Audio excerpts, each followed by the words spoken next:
According to sources close to the palace, no formal instructions have been given to companies and institutions to disrupt the day-to-day running of things for the Queen's funeral.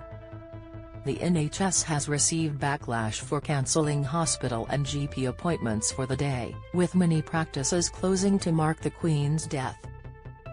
It has been reported that pharmacies have the choice to close alongside the GP practices and that NHS England has told hospitals to contact patients if their appointment have been affected. Thousands of appointments for those seeking cancer treatment or consultations, cardiology treatment, and maternity services have reportedly been cancelled on the day of the state funeral. Such disruption is being widely criticized due to the large backlog the NHS is facing since the coronavirus pandemic. However, it is thought that NHS staff are needing the day off to care for children who will no longer be attending school, and so clinics and appointments have been impacted. Popular holiday destination, Center Parcs also got into hot water with the public as it instructed those staying with them to vacate the premises by 10 o'clock BST and return on Tuesday.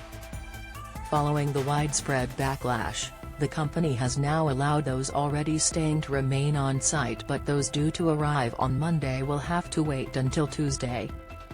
King Charles has voiced his wish that there is little disruption on the day of Queen's funeral. Image, Getty. The Queen's funeral will be on Monday 19th of September. Image, Getty. Palace sources have told The Telegraph that neither the King or the late Queen demanded the postponement or closure of public services and events to mark the day of the funeral.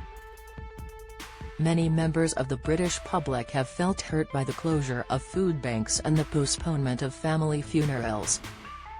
A source from the palace told The Telegraph, "While we appreciate people wanting to commemorate the life of Her Majesty Queen Elizabeth appropriately and respectfully, it is up to individual organisations to decide how they do that, balancing it with the need to cause minimum disruption to others."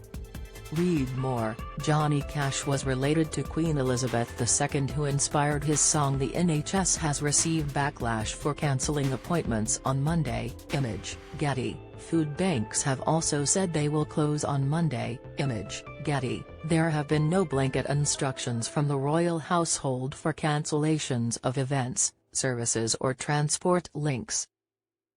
On the subject of the postponed hospital appointments, the palace added that none of this is at the request of the palace. Amid some criticism of the pomp and pageantry of the royal family amid the country's economic struggles and in the modern day, the palace will be keen to reassure the public that the disruptions are not at the request of the firm. The decision to make the day of the late monarch's funeral a bank holiday has also always been a decision for the government to make and not the royal household. Don't miss, should UK have a bank holiday every year to celebrate the Queen? Vote, poll the best methods to prevent damp and condensation at home this winter. Insight. King Harry and Queen Meghan accused of creating chaos. Comment, the palace has made clear that the closures are not at the request of the palace. Image, Getty. Trending. Many restaurants, theaters, gyms, shops, and other entertainment venues have cited mourning as their reason for closure on Monday. The advice published by the government says, some businesses may wish to consider closing or postponing events, especially on the day of the state funeral. However, this is at the discretion of individual businesses. The bank holiday will be a unique national moment, and we would encourage employers to respond sensitively to requests from workers who wish to take time off.